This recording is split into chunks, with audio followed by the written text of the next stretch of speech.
Okay, so consider this scenario. You play your drive, but your golf ball hits a tree next to the fairway and it didn't come down. Your golf ball is still up there, stuck in the branches. How do you proceed? If you're like most golfers, you'll either curse your luck or get a good laugh out of the predicament. But what's the ruling? What are your options under the rules of golf? There are 3 options for continuing play after your golf ball is stuck in a tree. You can play the ball as it lies, proceed under unplayable ball rule, or proceed under a lost ball ruling. The 3 options when a golf ball is stuck in a tree are to hit out of the tree, declare an unplayable, or accept a lost ball penalty. Playing it out of the tree is the only option that doesn't carry a penalty, but it's the least likely option because it means climbing the tree. Invoking the unplayable ball rule incurs a 1-stroke penalty, and a lost ball results in the stroke and distance penalty. Play it as it lies. Hit ball out of the tree. What this means, of course, is that you're willing to climb up into the tree and take a swing at the ball. And if you did, you wouldn't be the first. Sergio Garcia and Bernhard Langer, among other well-known professional golfers, have climbed trees and played shots out of the tree. But the odds of coming up with a decent shot in such a scenario are, mighty slim.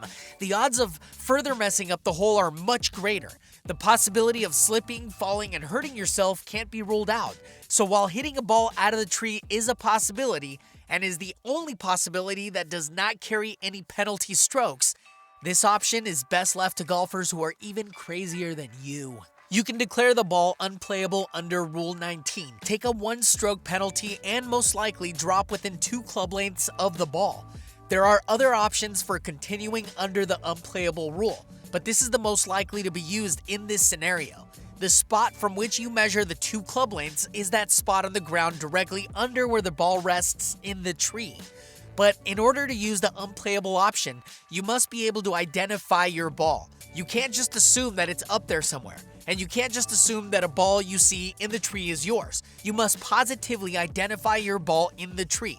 This might mean trying to shake it loose from the tree, or climbing the tree simply to retrieve the ball for ID purposes. Before you do either, make sure you've announced your intention to treat the ball as unplayable.